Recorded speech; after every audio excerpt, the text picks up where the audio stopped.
الحمد لله نحمده ونستعينه ونستغفره ونؤمن به ونتوكل عليه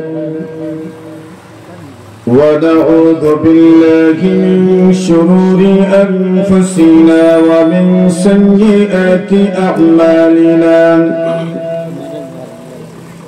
من يهده الله فلا مضل له ومن يضلله فلا هادي له وأشهد أن لا إله إلا الله وحده لا شريك له لا وزير له ولا نظير له ولا مشير له ولا معين له ولا مثل له ولا مثال له ولا مثيل له وأشهد أن سيدنا وسندنا وحبيبنا ومولانا محمدا عبده ورسوله الذي أرسله الله تعالى إلى كافة الناس بشيرا ونذيرا وداعيا إلى الله بإذنه وسراجا منيرا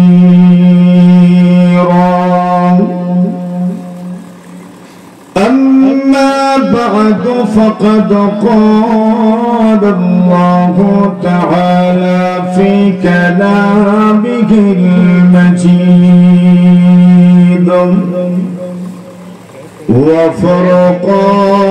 وفرقانه الحميد أعوذ بالله من الشيطان الرجيم بسم الله الرحمن الرحيم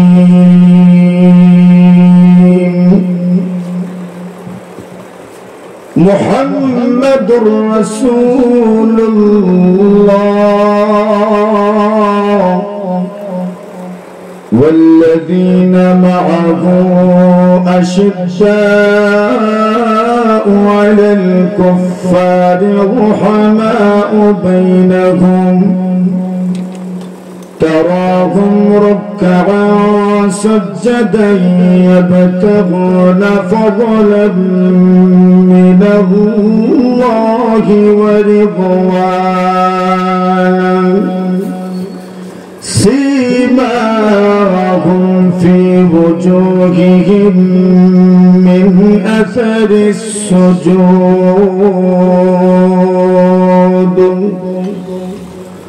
وقال رسول الله صلى الله عليه وسلم لا يموت أحد منكم إلا وهو يحسن الظن بالله آمنت بالله صدق الله مولانا العظيم صلى الله على سيدنا ومولانا محمد وعلى آله وأصحابه وسلم لا إله إلا الله شباب زرش محبت লা ইলাহা ইল্লাল্লাহ লা ইলাহা ইল্লাল্লাহ। রাসূলুল্লাহ সাল্লাল্লাহু আলাইহি ওয়াসাল্লাম বলেন, যে কেউ ইখলাসের সাথে লা ইলাহা ইল্লাল্লাহ পড়ে, আল্লাহ তাআলা তার উপর জাহান্নামের আগুন হারাম করে দেন। অনুভব উপলব্ধি নিয়ে আল্লাহ ছাড়া কোনো মাবুদ নাই। লা ইলাহা ইল্লাল্লাহ। আমরা সব একটু সামনে আই, যারা সম্ভব একটু কষ্ট করি আসলে। লা ইলাহা ইল্লাল্লাহ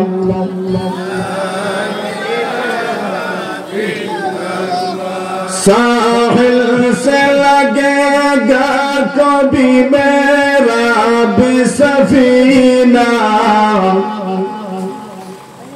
साहिल से लगेगा कभी मेरा भी सफीना, देखेंगे कभी शौक से मक्का व मदीना,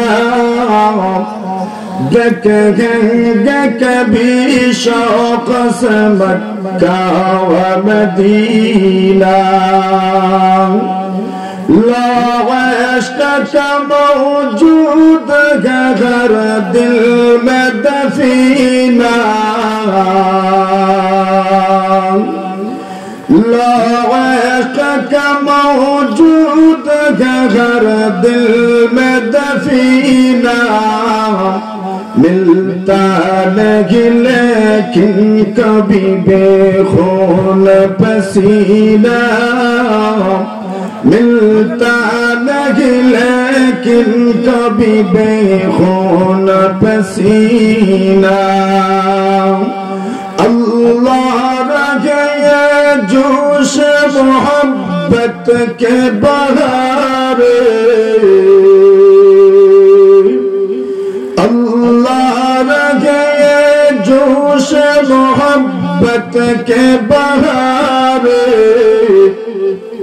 एक आग का दरिया सा लगे है मेरे सीना, एक आग का दरिया सा लगे है मेरे सीना, है शरत किसी अगल मोहब्बत की तवज्जो, है शरत किसी अगल मोहब्बत की तवज्जो, मिलता नहीं वरना ये मोहब्बत का नगीना, मिलता नहीं वरना ये मोहब्बत का नगीना,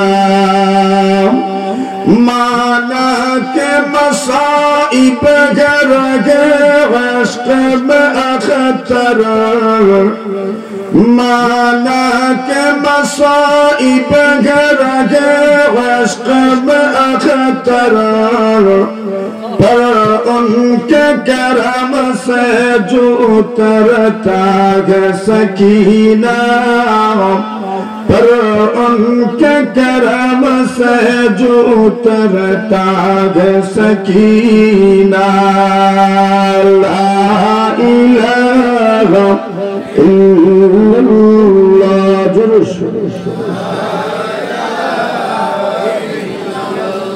ला इलाहा इल्लल्लाह मुहम्मदुर रसूलुल्लाह।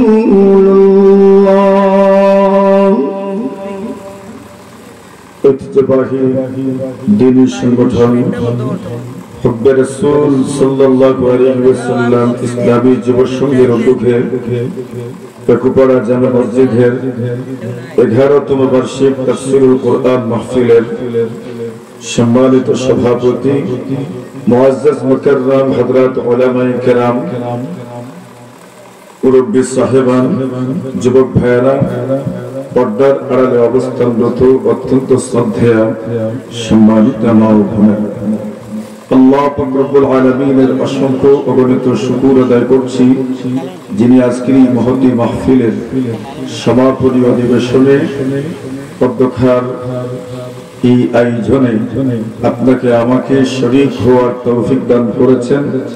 এজন্য আমরা সকলেই জবান খুলে মহব্বতের সাথে কালিমাতুশ শুকরের নজরানা পেশ করছি। আমরা সবাই পড়ি আলহামদুলিল্লাহ।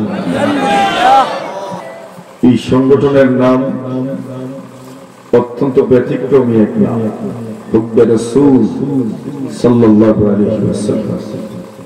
হুব শব্দের অর্থ হচ্ছে মহব্বত, রাসূল শব্দের অর্থটা আমাদের সকলেরই জানা। এর অর্থ হচ্ছে রাসূলুল্লাহ সাল্লাল্লাহু আলাইহি ওয়াসাল্লামের মহব্বত। এই সংগঠনে রাসূল আকরাম সাল্লাল্লাহু আলাইহি ওয়াসাল্লামের মহব্বতের তালিম শিক্ষার এক প্ল্যাটফর্ম। আমি আপনাদের সামনে মুহাম্মদুর রাসূলুল্লাহ সাল্লাল্লাহু আলাইহি ওয়াসাল্লামের নাম সম্বলিত এক আয়াতে কারীমা তিলাওয়াত করেছি, যেই আয়াত সূরাতুল ফাতহের শেষ আয়াত। আল্লাহ তাআলা এই আয়াতের মধ্যে মুহাম্মদ শব্দের সাথে রাসূলুল্লাহ শব্দ যুক্ত করেছে। মুহাম্মাদুর রাসূলুল্লাহ। আর কোন নবী রাসূলকে আল্লাহ তাআলা এইভাবে রাসূলুল্লাহ বলেন, একসাথে নামের সাথে যুক্ত করতে, একমাত্র মুহাম্মাদুর রাসূলুল্লাহ ওনার নামের সাথে যুক্ত হয়ে রাসূলুল্লাহ শব্দ এসেছে। আমি মহানবী সাল্লাল্লাহু আলাইহি ওয়াসাল্লামের জীবন আদর্শে তার 63 বছর জীবনের শেষ 14 দিনের শেষ মাত্র 14 দিনের কিছু গুরুত্বপূর্ণ কথা আপনাদের সামনে উপস্থাপন করতে চাই। জনাবে রাসূলুল্লাহ সাল্লাল্লাহু আলাইহি ওয়াসাল্লামের ইন্তেকাল, প্রয়াণ, এই দুনিয়া থেকে বিদায় হওয়ার তারিখ ছিল রবিউল আউয়াল মাসের 12 তারিখ 11 নম্বর হিজরি, আর বর্তমানে চলছে 1446 হিজরি। কত? 46। এর মানে আজকে থেকে 1435 বছর আগে মুহাম্মদুর রাসূলুল্লাহ সাল্লাল্লাহু আলাইহি ওয়াসাল্লাম এই দুনিয়া থেকে বিদায় হয়েছে। যে রমজান মাস আমরা অতিবাহিত করলাম, রাসূলুল্লাহর জীবনে রমজান এসেছিল 10ম হিজরির রমজান মাসে। রমজান মাস আরবি হিসাব মতো 9 নম্বর মাস। কত নম্বর? বর্তমানে ইংরেজি হিসাব 2025-এর 4 নম্বর মাস চলমান। আর রাসূলুল্লাহ সাল্লাল্লাহু আলাইহি ওয়াসাল্লাম ইন্তেকাল করেছেন আরবি মাসের 3 নম্বর মাসে। কত? 3। প্রথম মাস মুহররম মাস, 2 নম্বর মাস সফর মাস, 3 নম্বর মাস রবিউল আউয়াল মাস। রাসূলুল্লাহ রবিউল আউয়াল মাসে ইন্তেকাল করেছেন। 4 নম্বর মাস রবিউল সানি, 5 নম্বর মাস জুমাদাল উলা, 6 নম্বর জুমাদাল উখরা, 7 নম্বর রজব, 8 নম্বর শাবান, 9 নম্বর বলেন মাসে এসে গেছে, 9 নম্বর রমজান মাস, 10 নম্বর শাওয়াল মাস, যেই মাসের প্রথম তারিখে ঈদুল ফিতর হয়, 11 নম্বর মাস যুলকাদা মাস, যেটাকে আমরা বাংলাতে জিলকদ লিখি, 12 নম্বর মাস যুলহিজ্জা মাস, এটাকে বাংলাতে জিলহজ মাস লিখি, আল্লাহ তাআলার হিসাব মতো মাস 12টা। কতটা? এজন্য ইংরেজিতেও 12টা, ইংরেজি ক্যালেন্ডারেও 12টা, বাংলা ক্যালেন্ডারেও 12টা, আরবি ক্যালেন্ডারেও 12টা। আল্লাহর হিসাব এটা কোরআন থেকে। আল্লাহ তাআলা বলেন মাসের গণনা আল্লাহ তাআলার কাছে পৃথিবীর সৃষ্টি থেকে আজ অবধি 12 মাস। এই 12 মাসের শেষ মাস যুলহজ মাস, যেটা এই মাস হজের মাস। দশম হিজরিতে রাসূলুল্লাহ সাল্লাল্লাহু আলাইহি ওয়াসাল্লাম হজ করেছেন।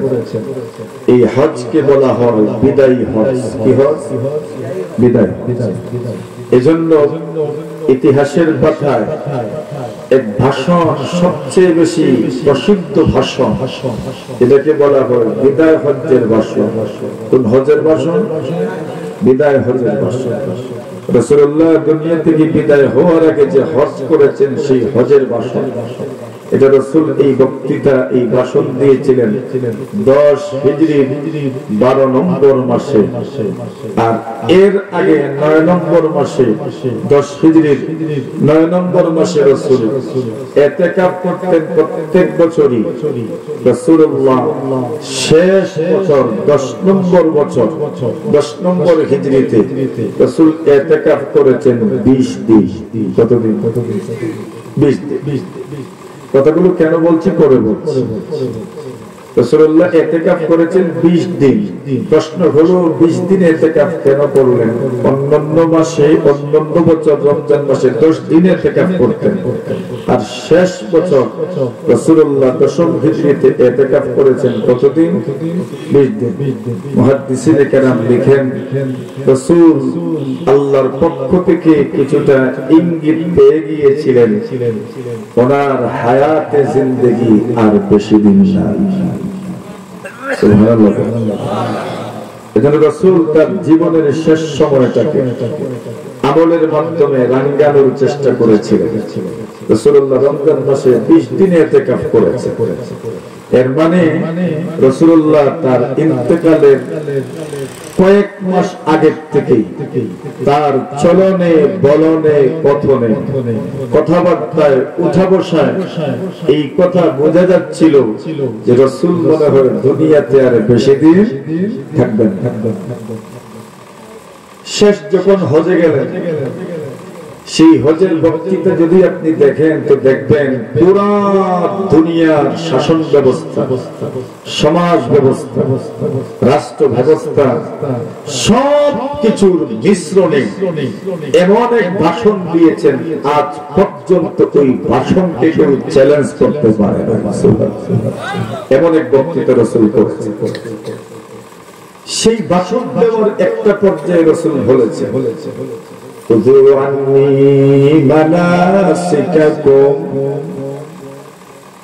রাসূলুল্লাহ সাহাবীদেরকে বলেন, তোমরা আমার কাছ থেকে তোমাদের হজের বিধিবিধান শিখে নাও। যেমন ভাবে বৃদ্ধ বয়সে বাবা মা সন্তানদেরকে বলেন তোমাদের যা কিছু আছে বুঝে নাও।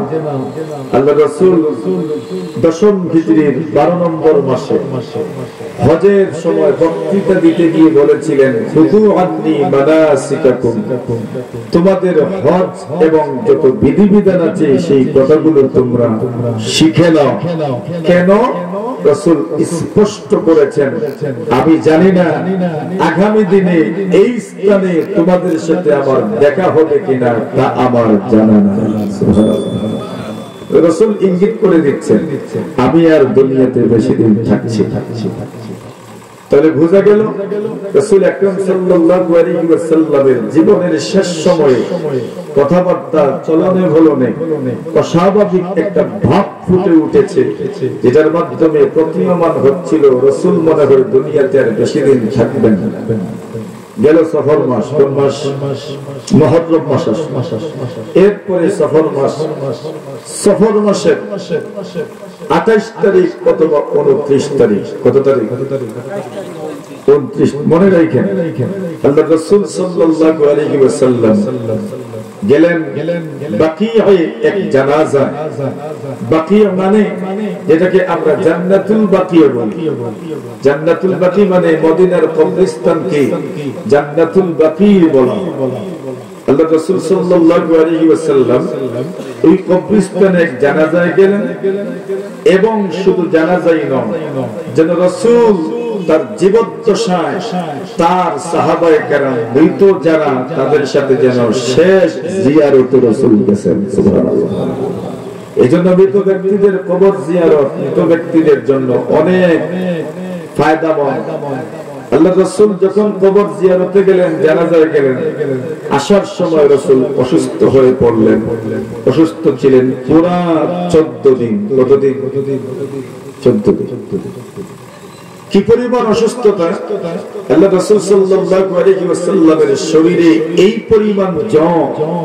আমাদের দেশে মানুষ জ্বর বেশি বোঝানোর জন্য বলে খই দিলে কিতা ফুটবো, দান দিলে খই ফুটবো। এই পরিমাণ জ্বর ছিল রাসূল সাল্লাল্লাহু আলাইহি ওয়াসাল্লামের শরীরে। আল্লাহ রাসূল মাথায় পট্টি বাঁধলেন। কি বাঁধলেন? এজন্য ডাক্তারির ভাষায় নয়, বরং জ্বর উঠলে মাথায় ভিজা তেনা দিয়ে পট্টি বাঁধা রাসূলুল্লাহর সুন্নাত। কি রাসূলুল্লাহর সুন্নাত? রাসূলুল্লাহ পট্টি বাঁধলেন, অসুস্থতা কমে বাড়ে। শেষ সপ্তাহে আল্লাহ রাসূল সাল্লাল্লাহু আলাইহি ওয়াসাল্লাম ওনার স্ত্রীদেরকে সম্বোধন করে বললেন, আইনা আনা গাদান, আগামীকাল আমি কার ঘরে থাকবো? আগামীকাল আমি কার ঘরে থাকবো? রাসূলুল্লাহ সাল্লাল্লাহু আলাইহি ওয়াসাল্লামের স্ত্রীদের মধ্য থেকে আম্মা জানা আয়েশা সবচেয়ে বেশি প্রিয় ছিলেন। মানুষ অসুস্থতার সময় সবচেয়ে প্রিয় মানুষের সান্নিধ্য পেতে চায়। এই জন্য হাবিব বলেন, মান আদা মারিদা, দুনিয়ার কোন মানুষ যদি কোন অসুস্থ মানুষকে দেখার জন্য যায়, লাম ইয়াজাল ফি খুরফাতিল জান্নাহ, যতক্ষণ পর্যন্ত অসুস্থ মানুষের পাশে থাকবে ততক্ষণ পর্যন্ত যেন জান্নাতের ফল আহরণ করে।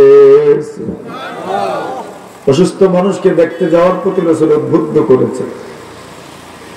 আল্লাহর হাবিব বলেন, কোন অসুস্থ মানুষের পাশে যখন যাবেন, নবীজি সাল্লাল্লাহু আলাইহি ওয়াসাল্লামের আমল ছিল অসুস্থ ব্যক্তির মাথায় হাত দিতেন, আর হাত দিয়ে বলতেন, লা বা'সা তাহুরুন ইনশাআল্লাহ। রাসূল মানুষকে হিম্মত দিতেন। রাসূলুল্লাহ সাল্লাল্লাহু আলাইহি ওয়াসাল্লাম মানুষকে সাহস দিতেন আর বলতেন, লা বা'সা, চিন্তা করো না, টেনশন করো না, তাহুরুন ইনশাআল্লাহ।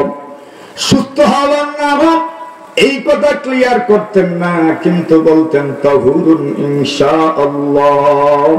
তোমার রোগ যদি কমেও না, কিন্তু রোগের মাধ্যমে আল্লাহ জীবনের সব গুনাহ মাফ করে দিবেন, আল্লাহ পবিত্র করে দিবেন। এইভাবে সান্ত্বনা দিতেন রাসূল সাল্লাল্লাহু আলাইহি। তো অসুস্থ মানুষ দেখতে যাওয়া নবীজির সুন্নাত।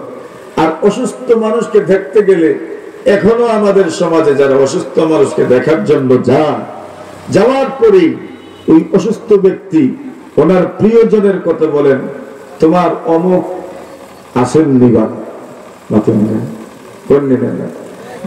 তোমার বাপ কিতা করবে, তোমার বাপ রে করবে, আমার একবার তা দেখতা মাথন নিনা নাই।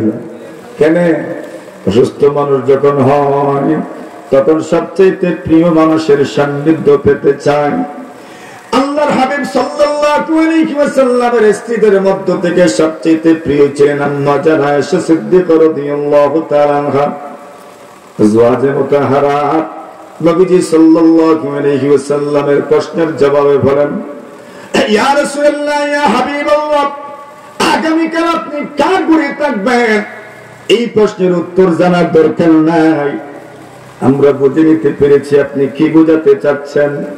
ওগো নবীজি, আজকে থেকে আপনি যতদিন ইচ্ছা আয়েশার ঘরে থাকতে পারেন, আমাদের কোনো আপত্তি নাই। অনুমতি দিলেন।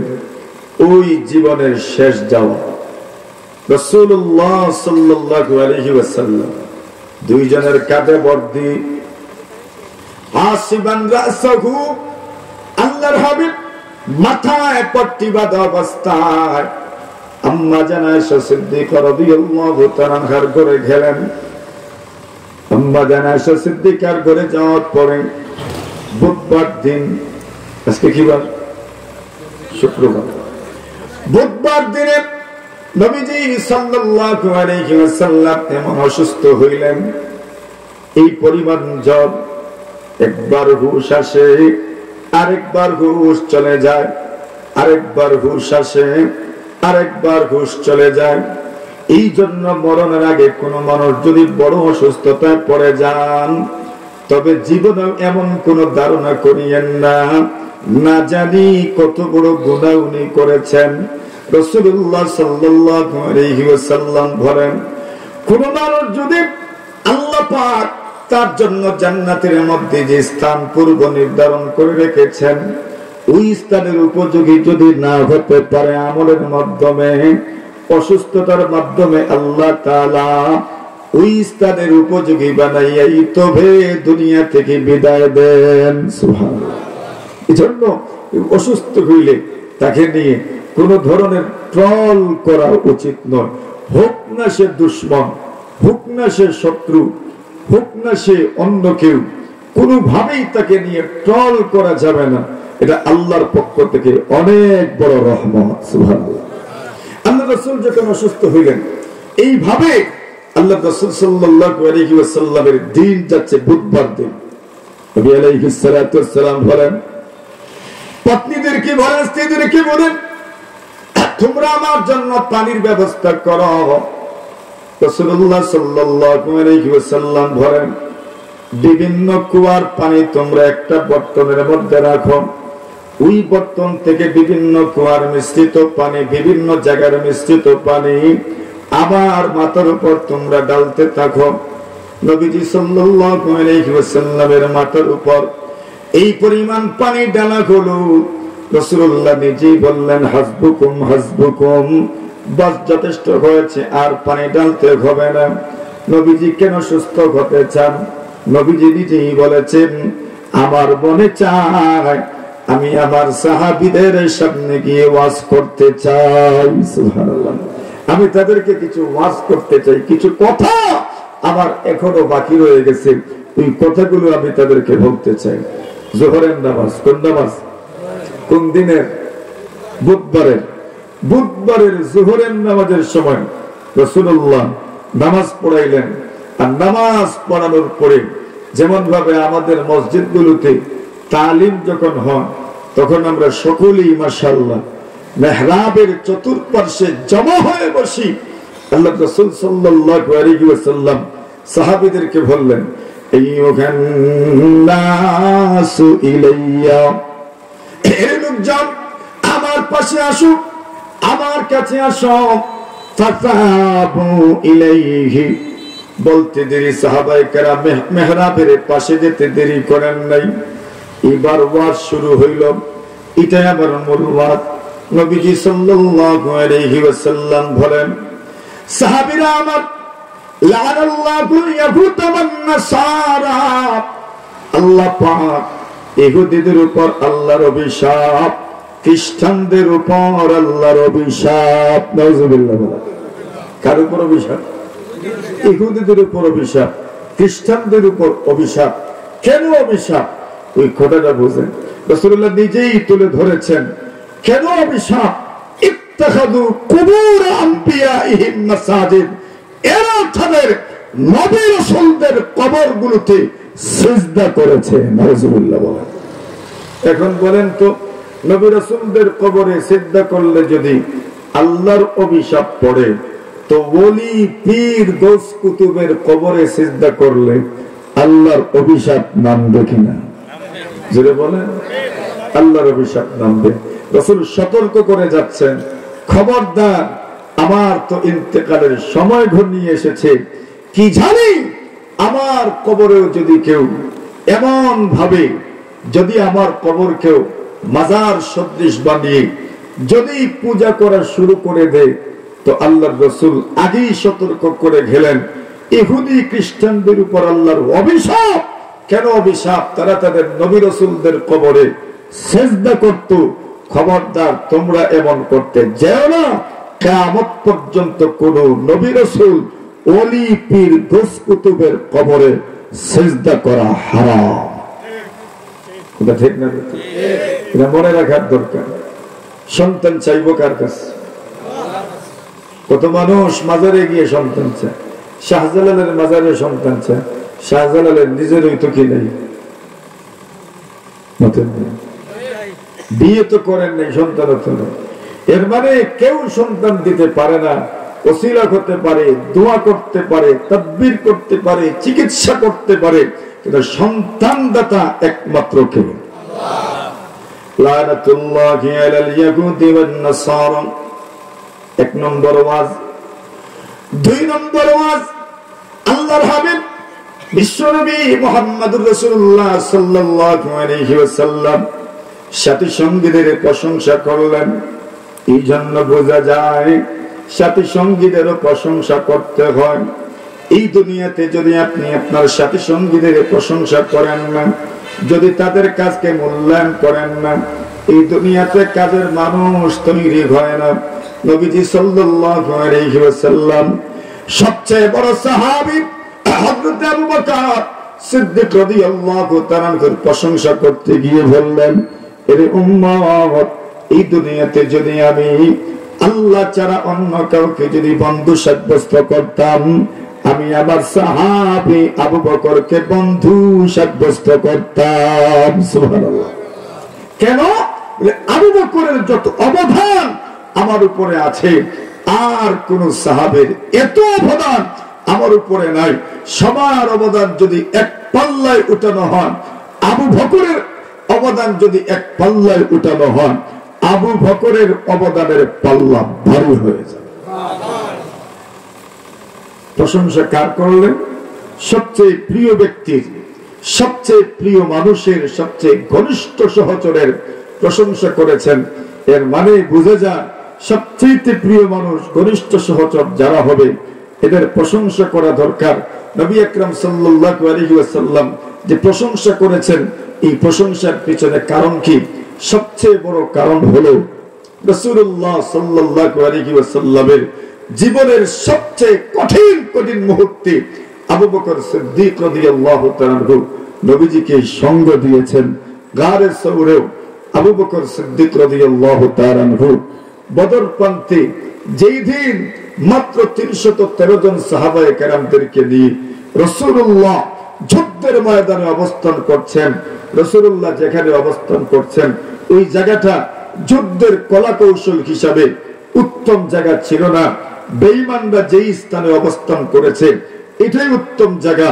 আল্লাহর রাসূল সাল্লাল্লাহু আলাইহি ওয়াসাল্লাম লক্ষ্য করলেন সাহাবীদের কাছে অস্ত্র তেমন নাই, রসদপত্র ঠিক মতো আসছে না, এমনকি কোন ধরনের ব্রেকও নাই, কোন ধরনের সেন্টারও নাই, কোন ধরনের সহযোগিতা আসারও কোনো ব্যবস্থা নাই। নবী আকরাম সাল্লাল্লাহু আলাইহি ওয়াসাল্লাম সাহাবায়ে কেরামদেরকে হিম্মত দেওয়ার জন্য আবু বকর সিদ্দিককে দিয়ে ছোট্ট একটা ঘোড়ার ভিতরে ঢুকলেন, আল্লাহর কাছে দোয়ায় লিপ্ত হলেন। দোয়া করলেন কি, আল্লাহ, এই মানুষগুলো যদি মারা যায়, এদের কিছু যাবে না, আসবে না, এরা তো শাহাদাতের অমূল্য সুধা পান করবে, কিন্তু আপনার জমিনে আপনার ইবাদত আর কেউ করতে পারবে না। আল্লাহ, এদেরকে আপনি বিজয় দান করেন। আবু বকর সিদ্দিক নবীজির বাহুতে ধরে বললেন, বাস, আর কিছু বলতে হবে না, এই দোয়া আল্লাহ ফেরত দিতে পারেন। এবার অনুভব করেন আবু বকরের ঈমান কি পরিমাণ মজবুত ছিল। আবু বকর সিদ্দিক বলেন, হাসবুকা ইয়া রাসূলুল্লাহ, ওগো রাসূল, যথেষ্ট হয়েছে, আর দোয়া করতে হবে না। এই দোয়া তো আল্লাহ ফেরত দিবেন না। সত্যি আল্লাহ দোয়া কবুল করেছেন। 313 জনকে আল্লাহ তাআলা বিজয় দান করেছেন। সুবহানাল্লাহ। ঘনিষ্ঠ সহচর, সবার আগে যিনি মুসলমান হয়েছেন উনিই হযরত আবু বকর সিদ্দিক রাদিয়াল্লাহু তাআলা আনহু। পুরুষদের মধ্য থেকে খাদিজাতুল কুবরা মহিলাদের মধ্যে এবং সবার আগে আলাল ইতলাক সবার আগে মুসলমান হয়েছেন। আর দ্বিতীয়টি দাওয়াতি কার্যক্রম পরিচালনার মাধ্যমে যারা মুসলমান হয়েছেন তার মধ্যে হযরত আবু বকর সিদ্দিক রাদিয়াল্লাহু তাআলা। এবার রাসূল বললেন সবগুলো দরজা বন্ধ করে দাও। আবু বকর সিদ্দিকের ঘর মসজিদে নববীর দিকে দরজা খুলে, হযরত উমরের ঘর মসজিদে নববীর দিকে দরজা খুলে, আলীর ঘর মসজিদে নববীর দিকে দরজাটা খোলা, হযরত উসমানের ঘর মসজিদে নববীর দিকে দরজা খোলা। নবীজি সাল্লাল্লাহু আলাইহি ওয়াসাল্লাম ইন্তেকালের মাত্র 6 দিন আগে বুধবার দিনে আল্লাহ রাসূল বলে দিলেন সবগুলো দরজা বন্ধ করে দাও, একমাত্র আবু বকরের দরজা খোলা থাকবে। সুবহানাল্লাহ। রাসূল ইঙ্গিত করে দিচ্ছেন আমার পরে সরাসরি মুসলিম বিশ্বের খলিফা নির্বাচিত হবেন কে? জোরে বলেন। ওই যে আপনারা সব বলে গেলেন ইসলামী রাষ্ট্র ব্যবস্থা খেলাফত নির্ভর, আল্লাহ রাসূলের পরে সর্বপ্রথম যিনি খলিফা হবেন উনি কে? হযরত আবু বকর সিদ্দিক। ইঙ্গিত করলেন কিভাবে? মসজিদে নববীতে রাসূলের দরজাও খোলা, এর মানে যিনি প্রধান হবেন ওনার দরজা খোলা থাকবে মসজিদে নববীর দিকে। রাসূল বলেন সব দরজা জানালা বন্ধ করে দেওয়া হোক, একমাত্র দরজা খোলা থাকবে কার? মানে রাসূলের পরে খলিফা কে হতে যাচ্ছে? আবু বকর সিদ্দিক রাদিয়াল্লাহু তাআলা। সত্যি তো আবু বকর সিদ্দিক খলিফা নিযুক্ত হলেন। রাসূলের দাফনেও বিলম্ব হইল। কেন হইল? যে রাসূলের দাফন কিভাবে করা হবে এক একজন এক এক রকম বলবেন, সিদ্ধান্ত তো একজনকে দিতে হবে। এজন্য আগে খলিফা নির্বাচিত হওয়া দরকার।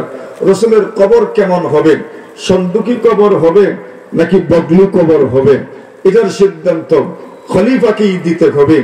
আল্লাহর রাসূল সাল্লাল্লাহু আলাইহি ওয়াসাল্লামের জানাজা পড়া হবে কিনা সিদ্ধান্ত কে দিবে? একজন বলবেন রাসূলের জানাজা পড়া হোক, তো আরেকজন বলবেন না রাসূলের জানাজা পড়া হোক না।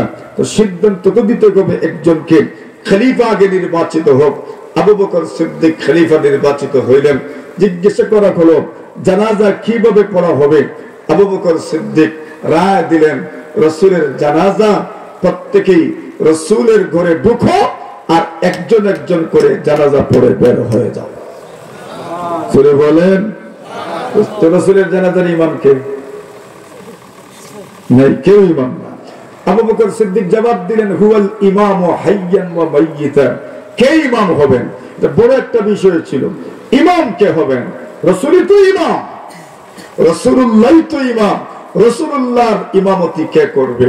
আল্লাহ রাসূলের সাহাবী আবু বকর সিদ্দিক ফয়সালা দিলেন এখানে কারো ইমাম হওয়ার দরকার নেই, প্রত্যেকেই একজন একজন করে ঢুকো আর জানাজা পড়ো আর বের হও। সুবহানাল্লাহ। ফয়সালা আসলো। যদি খলিফা নির্বাচিত হইতেন না তো ফয়সালা কে দিতেন? জিজ্ঞাসা করা হলো রাসূল সাল্লাল্লাহু আলাইহি ওয়াসাল্লামের কবর সন্দুকি হবে নাকি বগলি কবর হবে? আবু বকর সিদ্দিক ফয়সালা দিলেন। ওই সময় মদিনায় দুইজন ছিলেন কবর খুঁড়তেন। এখনো মাশাআল্লাহ আমাদের সমাজ ব্যবস্থায় কিছু মানুষ আছে যারা কবর খুঁড়েন, আছেন না? নেই? যে কারো কবর খননে এরা সবার আগে পৌঁছে আল্লাহ তাদের আমলনামা সওয়াব দিয়ে যেন ভইরা দেন, বলে না কবর খনন করা। আর আরবের মাটি তো শক্ত না বাবা, কি পরিমাণ শক্ত! সুবহানাল্লাহ। এই তো শক্ত মাটি, কবর খনন করা কি পরিমাণ কঠিন। আবু বকর সিদ্দিক রায় দিলেন দুজনকে বলো আসার জন্য। যিনি বগলি কবর খুঁড়েন ওনাকেও বলো আসার জন্য, যিনি সন্দুকি কবর খুঁড়েন ওনাকেও বলা হোক আসার জন্য। যিনি আগে আসবেন এরকম কবর হবে। সুবহানাল্লাহ। দেখা গেল যার যিনি বগলি কবর খুঁড়েন উনি আগে এসেছেন, ওই বগলি কবর খুঁড়ে হয়েছে। সুবহানাল্লাহ। ফয়সালা আসলো আবু বকর সিদ্দিকের জবান থেকে। নবীজিকে কোথায় দাফন করা হবে? এটা একটা আরো বড় প্রশ্ন ছিল। দাফন করা হবে কোথায়? এখনো তো মাইল লাগে যায়নি না। মনে করেন যদি আপনার বউ যদি আরেক জায়গায় গিয়ে মারা যায় বাপর বাড়ি তো মাসলাই হয়, খানা দাফন হইতো। শ্বশুর বাড়ি কন্যার বাপর বাড়িতে হলো মতন না জামাইয়ে কি তা কোন তা নন মাইল লাগে না না লাগে। তো কবর কোথায় দেওয়া হবে এটা একটা গুরুত্বপূর্ণ বিষয় ছিল। আবু বকর সিদ্দিক খলিফা জবাব দিলেন, যেখানে রাসূল মারা গেছেন সেখানেই দাফন। সুবহানাল্লাহ বলেন। এর মানে নবীরা যেখানে দাফন করা হবে সেখানেই তাদের মৃত্যু হয়। হযরত মূসা কালিমুল্লাহ আলাইহিস সালাতু ওয়াস সালাম আল্লাহর পয়গম্বর, আজরাইল আইসলানি, বাকি ঘটনা তো জানা আছে আপনারা। আমার পরে কি তৈছিল শোক কেন হয়েছে? হযরত মূসা আলাইহিস সালাতু ওয়াস সালামের বক্সিং, হযরত আজরাইলের চোখ, বুখারী শরীফের রিওয়ায়াত। হযরত মূসা কালিমুল্লাহ আলাইহিস সালাতু ওয়াস সালাম এমন ভাবে এক থাপ্পড় দিয়েছেন আজরাইল আলাইহিস সালাতু ওয়াস সালামকে, দৃষ্টি পর্যন্ত চলে গেছে। হযরত আজরাইল আল্লাহর কাছে ফিরে গেলেন, বললেন, আল্লাহ এমন এক ব্যক্তির কাছে পাঠিয়েছেন আমাকে, এই আল্লাহর বান্দার মওতের কোনো ইচ্ছাই নাই। ইচ্ছা আছে করে বোঝা যায় না।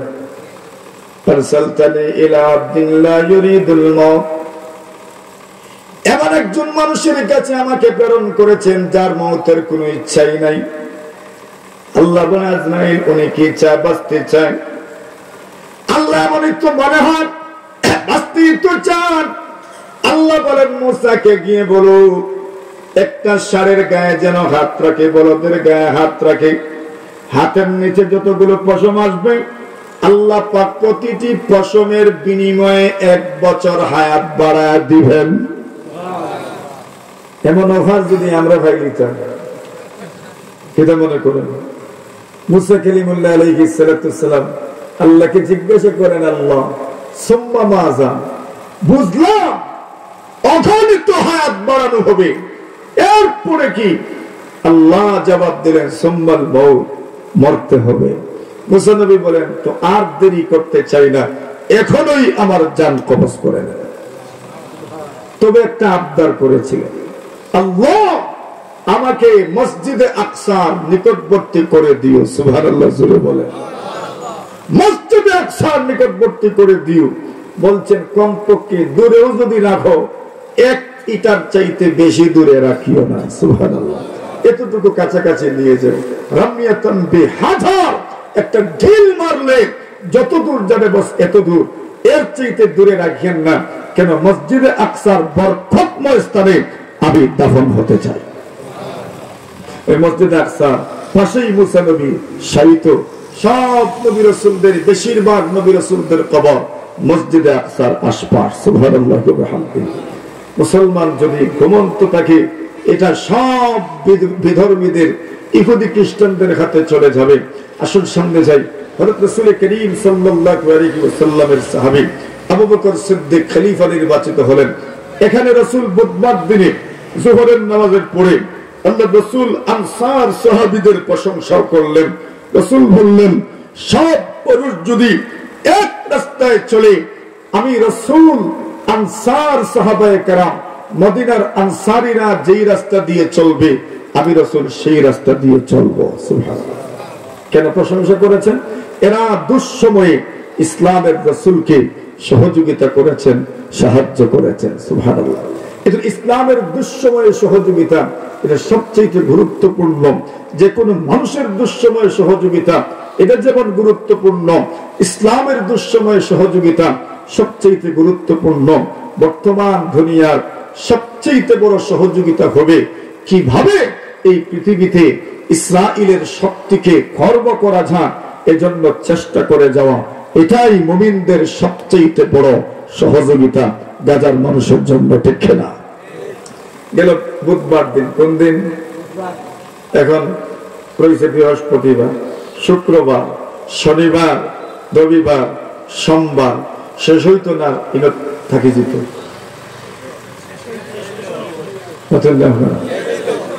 শেষ হইতো কোন দিন গেছে? বুধবার। বৃহস্পতিবার দিন নবী আকরাম সাল্লাল্লাহু আলাইহি ওয়াসাল্লাম সাহাবায়ে কেরামদের সামনে বসেন, চাদর দ্বারা চেহারা আবৃত করে আল্লাহ রাসূল শুয়ে আছেন। এমন সময়ে সাহাবায়ে কেরামদেরকে বলেন, আমাকে কাগজ কলম দাও, আক্তুব লাকুম কিতাবা, আমি তোমাদের জন্য কিছু নোট লিখে দিব। লান তাদিল্লু বাদা, এই নোটের উপর যদি আমল করতে পারো জীবনে বিভ্রান্ত হইবা না, এই জন্য আমাকে কাগজ কলম দাও। নবীজি লেখাপড়া জানেননি, জানেন না। রাসূল কি বলছেন, আমাকে কি দাও? কাগজ কলম দাও। বুখারী শরীফের রিওয়ায়াত, আক্তুব লাকুম কিতাবা, আমি তোমাদেরকে কিছু নোট লিখে দিব। লান তাদিল্লু বাদা, তোমরা বিভ্রান্ত হবে না। তাহলে বোঝা গেল শুধু নিজে লিখতে হয় না, অন্যকে দিয়েও লেখানো যায়। কথা বলেন ঠিক কিনা? রাসূলুল্লাহ নিজে লিখবেন না, রাসূল বলছেন তোমরা আমাকে কাগজ কলম দাও, আমি তোমাদের জন্য কিছু নোট লিখে দিব, বিভ্রান্ত হবে না, লাঞ্ছিত হবে না। এখন কাগজ কলম দেওয়া হবে কি হবে না, শুরু হয়ে গেল দ্বিমত। ওমরও আছেন, অন্যান্য সাহাবীরাও আছেন। ওমর বলেন, রাসূলকে কাগজ কলম দেওয়ার প্রয়োজন নাই, কিছু লেখার দরকার নাই। একদল সাহাবায়ে কেরাম বলেন, রাসূল যখন নিজের থেকে কাগজ কলম চেয়েছেন, তো কাগজ কলম দেওয়া হোক, রাসূল কিছু লিখবেন, লিখে যদি দেন এর উপর আমরা আমল করব। ওমর রাদিয়াল্লাহু তাআলা বলেন, কাগজ কলম দেওয়ার দরকার নাই। কেন দরকার নাই? ওমর বলেন, হাসবুনা কিতাবুল্লাহ, আমাদের সামনে আল্লাহর কিতাব আছে, নবীর রেখে যাওয়া সুন্নাত আছে, যত কিছুর দরকার আল্লাহর কিতাব এবং নবীর সুন্নাত থেকে আমরা নিয়ে নিব। সুবহানাল্লাহ বলেন। এখন দ্বিমত ছোট না বড়? ছোট দ্বিমত না বড় দ্বিমত? সাহাবায়ে কেরামের মধ্যে দ্বিমত। নবীজি বলছেন কাগজ কলম দেন, একদল বলছেন হ্যাঁ কাগজ কলম দেওয়া হোক।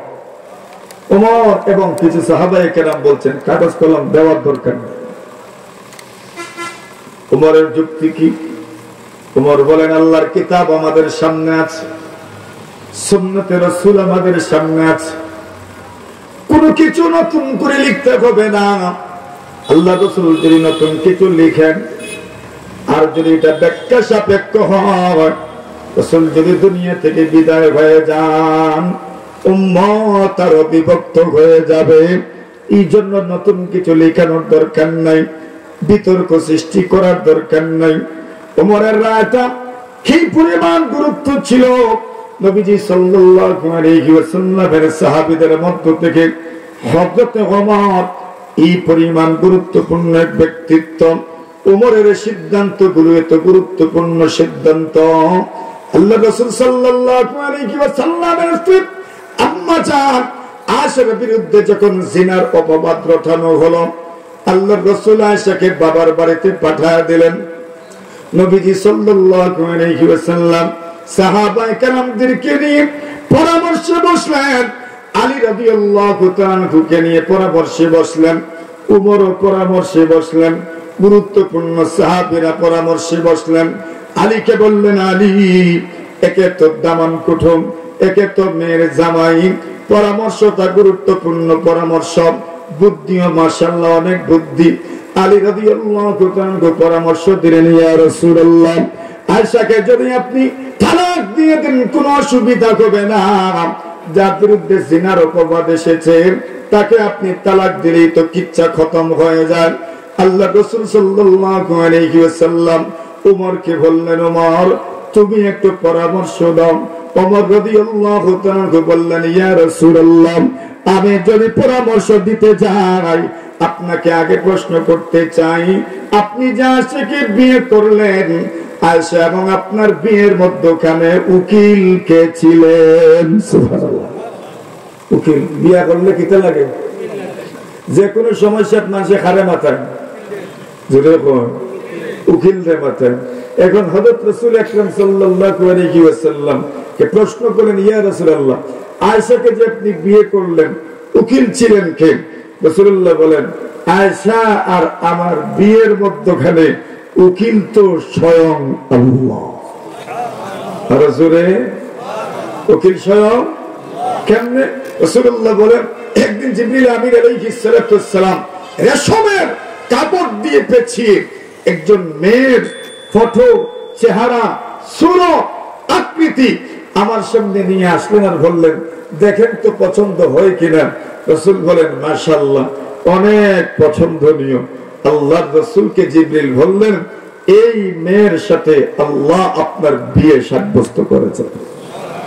তো উকিলকে হযরত ওমর বললেন, তো ঘটনা যদি ঘটে তো উকিল না মাথাইয়া কিতা কইবা হয়। সুবহানাল্লাহ। তো আল্লাহ প্রথমে আল্লাহরে জিজ্ঞাসা, আল্লাহর সিদ্ধান্ত ছাড়া আপনি কোন সিদ্ধান্ত নেওয়া আপনার জন্য উচিত হবে না। রাসূল বলেন, ওমর, তুমি তোমার ছোট্ট একটি কথার মাধ্যমে আমার মাথার সব প্রেসার আর পেরেশানি তুমি দূর করে দিয়েছো। ওমরের সিদ্ধান্ত এটা গুরুত্বপূর্ণ সিদ্ধান্ত। নবী আকরাম সাল্লাল্লাহু আলাইহি ওয়াসাল্লামের সাহাবী ওমর, আল্লাহ তাআলা যার সিদ্ধান্তের সাথে প্রায় 21টা সিদ্ধান্তের সাথে আল্লাহ নিজে একমত হয়েছে। ওমর কোন পক্ষে? কাগজ কলম দিতানি না দিতানা? দিতানা। বাকিরা কাগজ কলম দেওয়ার পক্ষে। ওমর বলেন, দিও না কাগজ কলম। এখন পক্ষ যখন দুইটা হয়ে যায়, সুরগুল কম হয় না বেশি হয়? সুরগুল শুরু হয়ে গেছে। আল্লাহ রাসূল সাথে সাথেই বললেন, যাও এখান থেকে, আমার সামনে থেকে চলে যাও। নবীর সামনে ঝগড়া করা কোনোভাবেই উচিত নয়। সবাই এখান থেকে চলে যাও। কাগজও দেওয়া হইল না, কলমও দেওয়া হইল না। এখন আসেন প্রশ্ন উত্তর। দুনিয়ার শিয়ারা এদের দাবি হলো হযরত আলী উনি রাসূলের পরের খলিফা, রাসূলের পরে খলিফা বেলা ফসল, এটা আরবি এক পরিভাষা।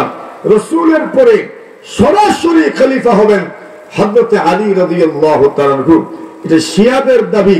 শিয়া মানে শিয়ানে আলী, আলী শিয়া মানে পক্ষ, তো শিয়া মানে আলীর পক্ষের লোক।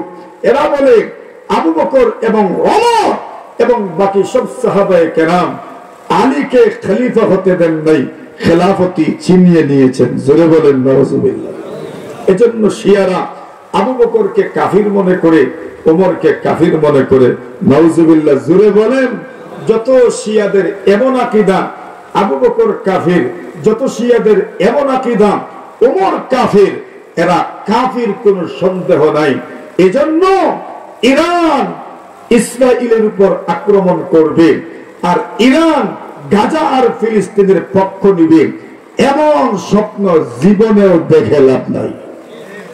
কথাটা বুঝে এসেছে? মাঝে মধ্যে আপনারা দেখেন ইউটিউবের মাধ্যমে এগুলো ভুয়া ভুয়া ভুয়া। আপনারা দেখেন ইরান বারবার কই এত আক্রমণের পরে ইসরায়েলের তো কিছু যায় আসে না, কত হুমকি দেয়। এমনকি ওই আপনার ফিলিস্তিনের সর্বশেষ যে ব্যক্তিটাকে তাদের এখানে বিভিন্ন ভাবে গাজার হামাসের শীর্ষ নেতাদেরকে শিয়াদের প্ররোচনার মাধ্যমে হত্যা করা হয়েছে। জানে না শিয়া মুসলমানদের বন্ধু হতে পারে না। যারা আবু বকরকে কাফির বলে, যারা আম্মা জান আয়েশাকে জিনাকারিনী বলে, এরা আর কিছু হোক না হোক মুসলমানদের বন্ধু হতে পারে না। যারা গোটা দিনকে এজন্য ইরান আক্রমণ করছে আর এই করছে সেই করছে, এগুলোর প্রতি জীবনেও ভরসা রাখেন না। বরং ইরানের কারণে গাজার মানুষের অবস্থা আরো দুরবস্থায় পরিণত হয়েছে। এর মোহতারাম হাজিরিনে কেরাম, কথাগুলো এই জন্যই টেনে আনা। দুশ্মন দুষ্ট তো চেনার দরকার। আল্লাহ রাসূল বলেছেন, এমন একটা সময় আসবে মানুষ দুষ্টও চিনবে না, দুশ্মনও চিনবে না, শত্রু চিনবে না, বন্ধু চিনবে না। মুসলিম বিশ্বের আসলেই বন্ধুকে এটাও চিনবে না, মুসলিম বিশ্বের আসলেই শত্রুকে এটাও কেউ চিনবে না। এই অবস্থা বর্তমানে শুরু হয়ে গেছে। আসুন নবী আকরাম সাল্লাল্লাহু আলাইহি ওয়াসাল্লামের বৃহস্পতিবার দিনের মোটামুটি কারগুজারি গেল। এখন কোন দিন? শুক্রবার। নবী আকরাম সাল্লাল্লাহু আলাইহি ওয়াসাল্লাম অসুস্থ। জুমার নামাজ আল্লাহর হাবিব বিশ্বনবীজি সাল্লাল্লাহু আলাইহি ওয়াসাল্লাম নামাজ পড়তে পারেন নাই, এই পরিমাণ অসুস্থ। জাবির ইবনে আব্দুল্লাহ রাদিয়াল্লাহু তাআলা আনহু বলেন, আমি নবীজি সাল্লাল্লাহু আলাইহি ওয়াসাল্লামকে বলতে শুনেছি, লা ইয়ামুতু আহাদুম মিনকুম ইল্লা ওয়া হুয়া ইহসিনু যান্না বিল্লাহ। আল্লাহ রাসূল ইন্তেকালের আগে শুক্রবার দিনে রাসূল বলেছেন, এই দুনিয়ার মানুষ, কোন মানুষ যেন আল্লাহর ব্যাপারে নেক ধারণা না নিয়ে যেন মারা না যায়। সুবহানাল্লাহ, এই কথার ওজন কি পরিমাণ! আল্লাহর ব্যাপারে নেক ধারণা নিয়ে যেন মারা যায়, এর মানে কি আল্লাহর ব্যাপারে নেক ধারণা আছে কি নাই এটা সকলের কাছে প্রশ্ন। নিজের জীবনের সাথে একটু মিলান, দেখেন আল্লাহ আমার সাথে কি ব্যবহার করতে পারেন, কোন ধরনের ধারণা আপনার আছে কোন, শুধু অনুভব করেন আল্লাহ আপনার সাথে কি ব্যবহার করবে, ধারণা কি হয়। নেক, আল্লাহ আমাকে মাফ করবেন নাকি মাফ করবেন না, কি ধারণা হয়? এই ধারণা তো সৃষ্টি হয় অতীত পারফরমেন্সের উপর। তাহলে অতীত দেখেন, গাথা দেখবেন, আমার কাছে মনে হয় আল্লাহ আমাকে জাহান্নামে দিবেন, আপনার কাছে মনে হতে পারে আল্লাহ আপনাকে জান্নাতে দিবেন, আপনার কাছে মনে হতে পারে আল্লাহ জাহান্নাম আর জান্নাতের মাঝখানে রাখবেন। তো ধারণা আপনার অতীত বিবেচনায় ধারণা হবে। রাসূল বলেছেন, নেক ধারণা না নিয়ে মারা যেও না, এর মানে আল্লাহর ব্যাপারে ধারণা যেমন, আল্লাহ আপনার সাথে ব্যবহারও করবেন তেমন। এখন কোন চাই কি যার ধারণা আমরা আল্লাহর সাথে মনে হয়নি আল্লাহ মাফ করবো, নতুন নেই অতীত পারফরমেন্স। রাসূল বলছেন, নেক ধারণা না নিয়ে মারা যেও না, এর মানে রাসূল বুঝাইতে চাচ্ছেন আল্লাহর সাথে কি ধারণা হওয়া উচিত। আল্লাহ তো নিজেই বলে দিয়েছেন, আনা ইনদা যান্নি আবদি বি, আমার বান্দা বান্দি আমার ব্যাপারে যেমন ধারণা পোষণ করবে, আমি তাদের সাথে কেমন ব্যবহার করব। সুবহানাল্লাহ। আপনার ধারণা যদি হয় আল্লাহ তাআলা আপনাকে খুব কঠিন পরিশ্রম না করাইয়া খাওয়াইবেন না, নামাজ রোজা ছেড়ে কাজ না করলে আল্লাহ আপনাকে খাওয়াবেন না, আল্লাহ আপনার জন্য এই পথটাই বরাদ্দ রাখবেন। আর যদি আপনার মনে হয় নামাজ রোজা করে যা রুজি করব, আল্লাহ এতটুকুতেই আমার জীবন চালাবেন, আল্লাহ আপনাকে এভাবেই চালাবেন। সন্দেহ আছে? আর আপনার যদি মনে হয় নামাজ রোজা ছাড়িয়া যদি রুজি না করি আল্লাহ খাওয়াইতা না, তো আপনার জন্য এই জীবন। আর আপনি যদি মনে করেন নামাজ রোজা ধরিয়াও আল্লাহ খাওয়াইবা, আপনার জন্য এই জীবন। সুবহানাল্লাহ। কথা ক্লিয়ার না? একদম স্পষ্ট কথা। গেল কয়দিন? শুক্রবার। এখন কোন দিন? নবী আকরাম সাল্লাল্লাহু আলাইহি ওয়াসাল্লাম হাসান হোসেনকে ডাকলেন, ফাতেমাকেও ডাকলেন, স্ত্রীদেরকেও ডাকলেন, নসিহত করলেন। হাসানকে চুমা দিলেন, হোসেন রাদিয়াল্লাহু তাআলাকে চুমু দিলেন, ফাতিমাতুজ জাহরা রাদিয়াল্লাহু তাআলার সাথে কানাকানি করলেন। প্রথমবার যখন কানাকানি করে ফাতিমা কেঁদে উঠলেন, একটু পরে আবার কানাকানি করলেন, ফাতিমা এইবার মুস্কি হাসি দিলেন। সুবহানাল্লাহ। আম্মা জান বলেন, কেন রাসূল কানাকানির প্রথম পর্যায়ে ফাতিমা কাঁদলেন, দ্বিতীয়বার কানাকানির সময় ফাতিমা মুস্কি হাসি দিলেন? কারণটা রহস্যটা উদ্ঘাটন করতে চাইলাম আমি। আল্লাহ রাসূল সাল্লাল্লাহু আলাইহি ওয়াসাল্লামের স্ত্রী হযরত আয়েশা বলেন, আমি ফাতিমাকে বললাম, ফাতিমা, প্রথমবার আল্লাহ রাসূল যখন তোমার সাথে কানাকানি করলেন তখন তুমি কাঁদলা, দ্বিতীয়বার যখন কানাকানি করলা তখন তুমি মুস্কি হাসি দিলে, কারণটা কি জানতে চাই?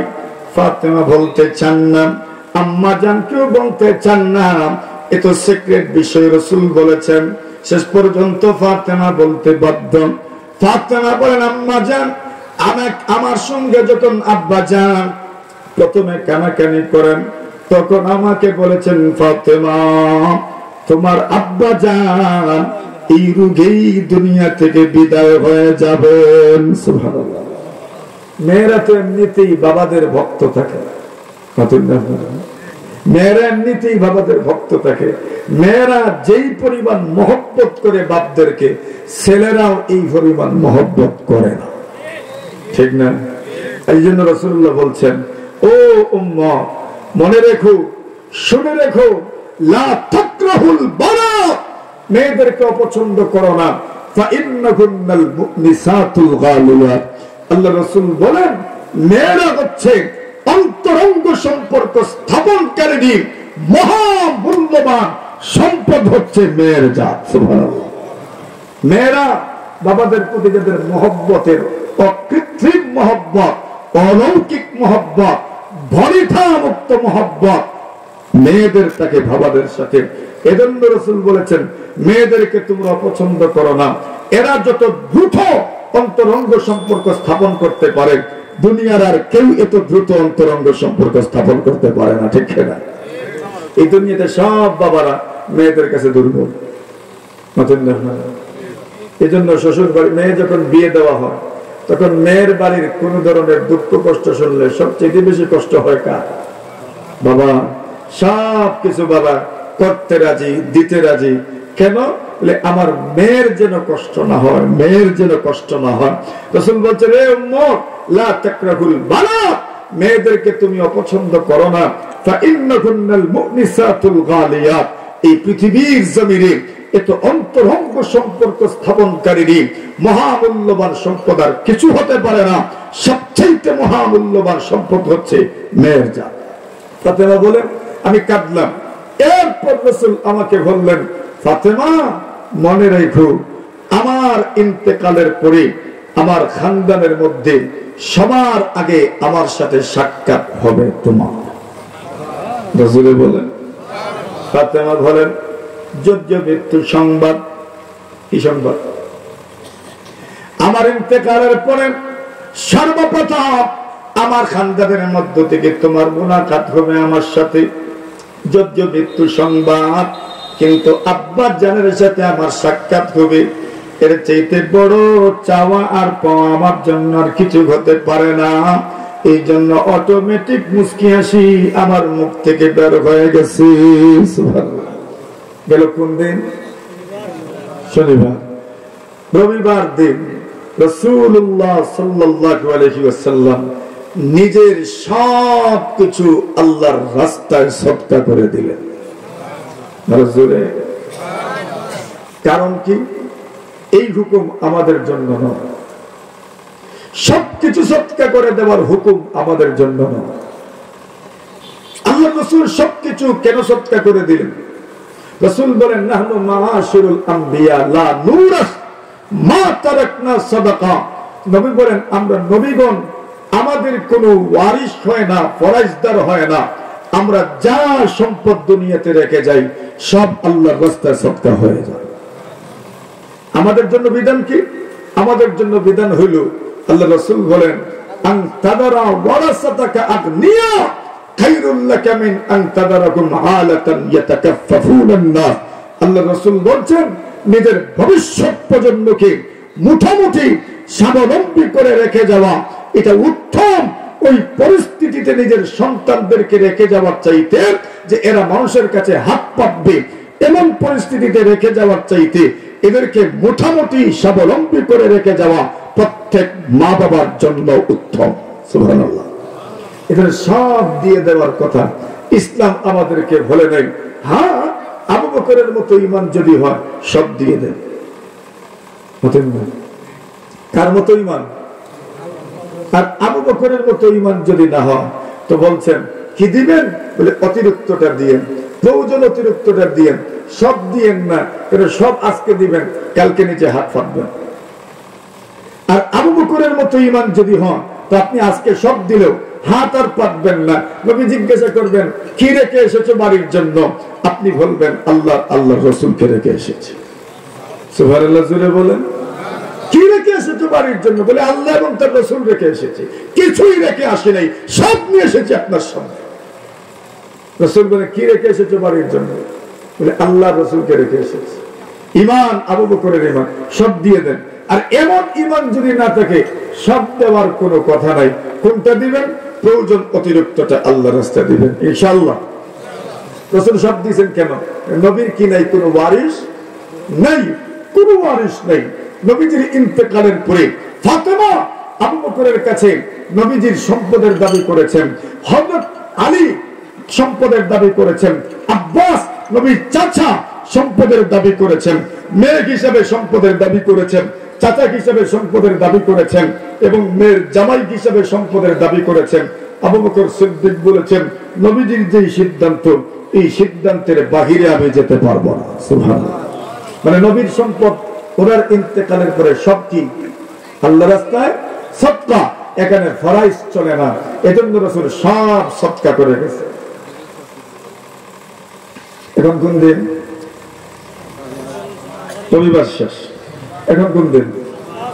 ফজরের নামাজ থেকে শুরু। রাসূলুল্লাহ সাল্লাল্লাহু আলাইহি ওয়াসাল্লাম আম্মা জানা সাবগুরে ফজরের জামাত শুরু হয়ে গেছে। আবু বকর সিদ্দিক রাদিয়াল্লাহু তাআলা ইমাম। সুবহানাল্লাহ। কে ইমাম? ইঙ্গিত হয়ে গেছে খলিফা কে হবে। আবু বকর সিদ্দিক ইমাম, নামাজ চলমান।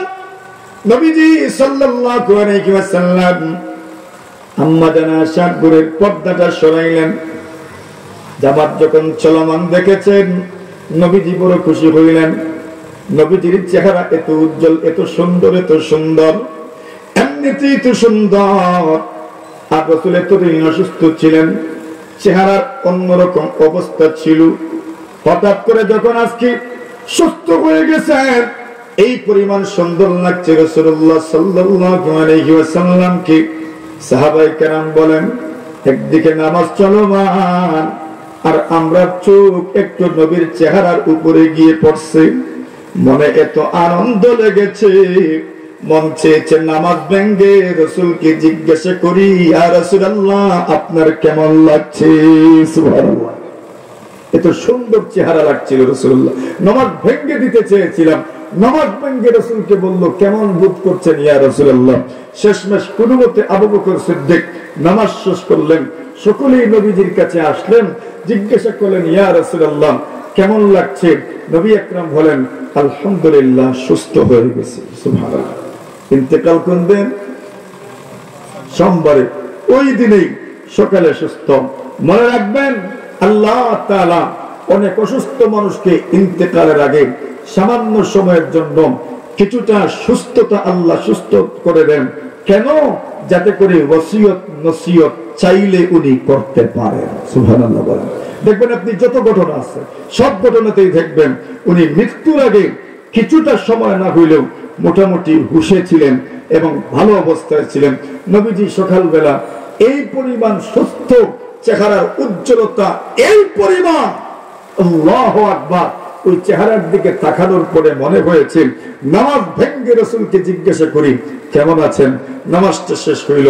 আবু বকর সিদ্দিক ঢুকলেন, নবীজির মাথায় কপালে চুমা দিলেন, বললেন, ইয়া রাসূলুল্লাহ 14 দিন হয়ে গেছে সাহাবায়ে কেরাম মসজিদে নববী ত্যাগ করেন নাই। আপনার সেবার জন্য, আপনার দেখভালের জন্য এখানেই অবস্থান করছেন। অনেকেই বাড়িতে যেতে চান।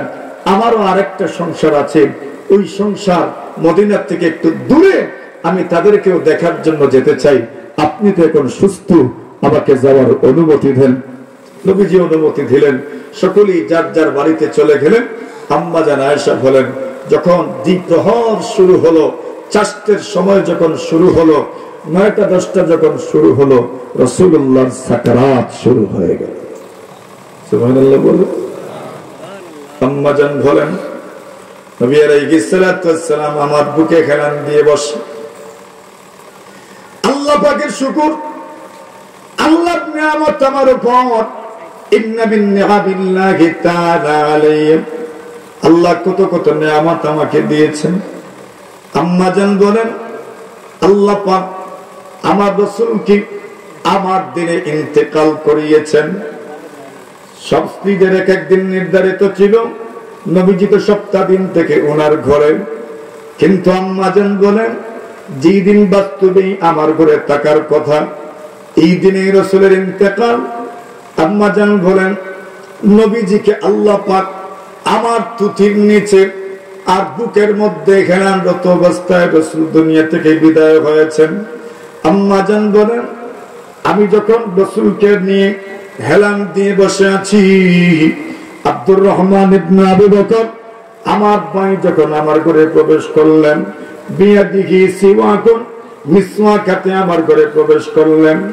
আব্দুর রহমান ইবনে আবু বকর মিসওয়াক হাতে নিয়ে যখন আমার ঘরে আসলেন, আমি তাকায় দেখি নবীজি মিসওয়াকের দিকে চেয়ে আছেন।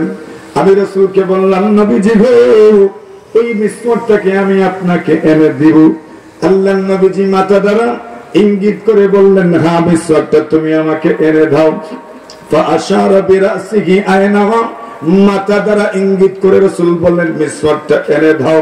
আম্মা জান আয়েশা বলেন আমি মিসওয়াকটা এনে দিলাম, কিন্তু চিন্তা করলাম রাসূল তো নিজের মুখ দিয়ে চিবাইতে পারবেন না। আম্মা জান বললেন, নবীজি আমি কি আমার মুখের ভিতরে মিসওয়াকটা ঢুকাইয়া চিবায়া নরম করে দিব? আল্লাহর নবী মাথা ধরে ইঙ্গিত করে বললেন, হ্যাঁ তুমি মিসওয়াকটা চিবায়া আবার মুখের ভিতরে দাও। আম্মা জান আয়েশা বলেন আল্লাহর কত বড় নিয়ামত আমার উপর। রাসূলের ইন্তেকালের আগে আমার তুতু আর নবীজির তুতু মুবারক আল্লাহ পাক এক করে দিয়েছেন। ভালোবাসার নিদর্শন। আমার রাসূলের ইন্তেকালের সময় আল্লাহ আমার তুতু আর নবীজির তুতু এক করে দিয়েছেন। আমার মুখ দ্বারা চিবানো মিসওয়াকটা নবীজির মুখে দিলেন এবং মিসওয়াক করতে থাকলেন। এবার রাসূল বললেন, আমাকে তুমি শোয়া দাও। আম্মা জান বলেন আমি রাসূলকে শোয়া দিলাম। রাসূল বললেন, দুই দিকে পানির বর্তন রাখো, পানির প্লেট রাখো, বোল রাখো, পানির পাত্র রাখো। দুই দিকে পানির পাত্র রাখা হইল। সাকরাতের আযাব কি পরিমাণ কঠিন।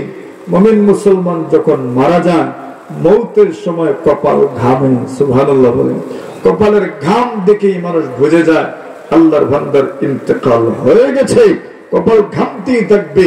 নবীজি সাল্লাল্লাহু আলাইহি ওয়াসাল্লাম দুই দিকে হাত নিচ্ছেন আর বলছেন, ইন্নালিল মাউতি সাকারাত, নিশ্চয় মৌতের আযাব বড় কঠিন, মৌতের আযাব বড় কঠিন।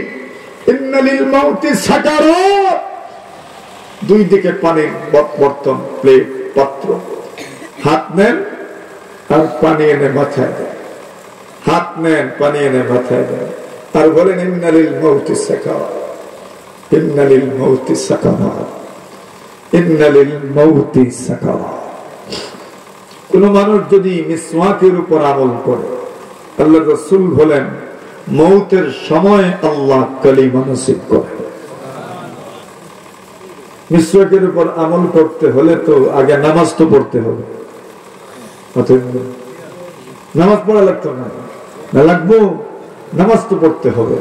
রাসূল বলছেন মিসওয়াকের উপর আমল যদি কেউ করে তাহলে সর্বোচ্চ ফায়দা মৌতের সময় আল্লাহ কালিমা নসিব করবে। পকেটে রাখলে যদি অন্যান্য কাগজ ভিজে যান তো বাথরুমেই রাখেন। ব্রাশের যদি জায়গা হয় তো মিসওয়াকের জায়গা হইতো না। মিসওয়াকের তো একবার কমপক্ষে দৈনিক ব্রাশ করে, মিসওয়াক করে, দুইবার কমপক্ষে দৈনিক মিসওয়াক করে। আল্লাহ রাসূল তো বলছেন আমার উম্মতের কষ্ট হবে যদি এটা আমি ধারণা না করতাম, তাহলে প্রত্যেক নামাজের ওয়াক্তে, প্রত্যেক তাহারতের সময়, ওযুর সময় আমি মিসওয়াককে ওয়াজিব করে দিতাম। কি গুরুত্বপূর্ণ হবে, ফায়দা কি? আল্লাহ কালিমা নসিব করবে। নবী আলাইহিস সালাম দিকে আপনার আর ইন্নালিল মাউতি সাকারাত। আম্মা জান বলেন তাকায় দেখে নবীজি হাত উপরের দিকে নিয়েছে, হাত উপরের দিকে তুলেছেন আর গুনগুন করে কি যেন পড়ছেন। আমিও শুনতে পাই না, নিজেকে বড় অপরাধী মনে হল। শেষ সময় নবীর জবান থেকে কোন কথা বের হয়েছে যদি আমি উম্মতকে জানাতে পারি না, এটা বড় অপরাধ হয়ে যাবে আমার। আমি আর একটু মনোযোগ দিলাম।